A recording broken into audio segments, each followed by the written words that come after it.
حركة حماس تقول إنه وبعد التشاور مع القوى والفصائل الفلسطينية أعلنت الحركة الموافقة على خطة ترامب والداعية إلى وقف الحرب على قطاع غزة. In the negotiations, do you have any red lines in terms of Hamas disarming and whatnot? No, I have red lines. If certain things aren't met, we're not going to do it. But I think we're doing very well, and I think Hamas has been agreeing to things that are very important. احنا كشعب فلسطيني بنتمنى انه توافق حماس على انهاء الحرب وعلى وقف اطلاق النار وانسحاب الجيش وتسليم الاسرى.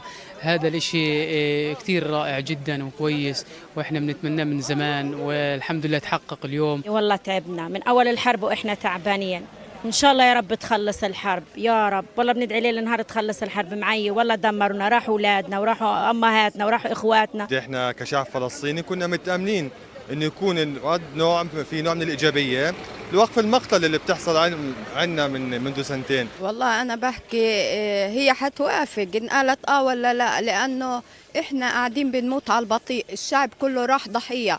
الحرب هذه اخذت الاخضر واليابس، يعني كاس وشربت.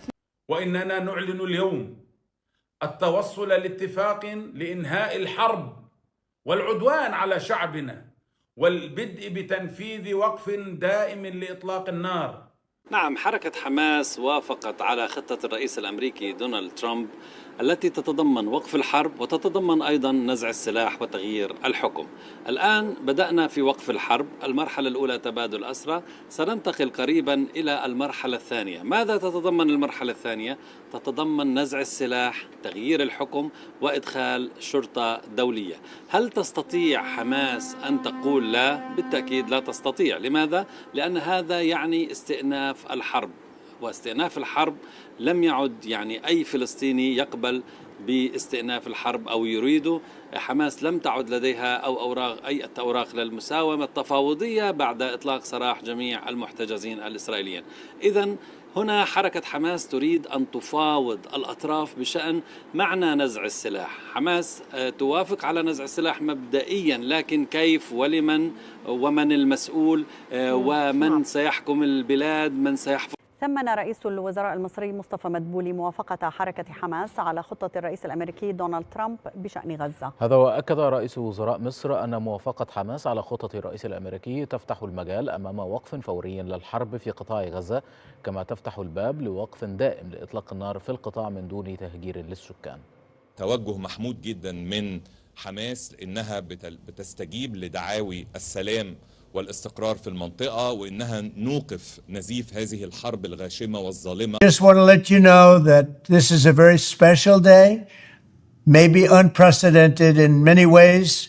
It is unprecedented, but thank you all, and thank you all to those great countries that helped. We were given a tremendous amount of help. Everybody was unified in wanting this war to end and seeing peace in the Middle East, and we're very close to achieving that.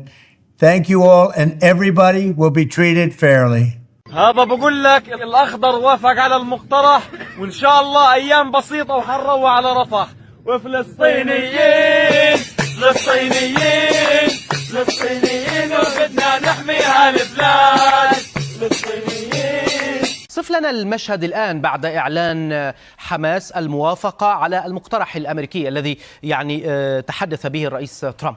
أسامة، حقيقة السكان هنا ينتظرون هذه اللحظة على أحر من الجمر، وهذا ما حدث فعليا بعدما أعلنت حماس في بيان رسمي موافقتها على خطة ترامب. خرج عدد من النازحين هنا من الخيام، وكانوا قد احتفلوا في الطرقات وفي الشوارع، تعبيرا منهم عن الأوضاع الصعبة التي عانوا منها خلال العامين الماضيين. نتحدث عن أوضاع مأساوية مر بها هؤلاء، وبالتالي عند موافقة حماس فعليا بدأت الصافرات الاحتفالات في الطرقات وفي الشوارع. لكن حقيقة أسامة، سرعان ما انتهت هذه الاحتفالات بفعل التحليق المستمر والمنخفض لطائرات الجيش الإسرائيلي الحربية. أصدر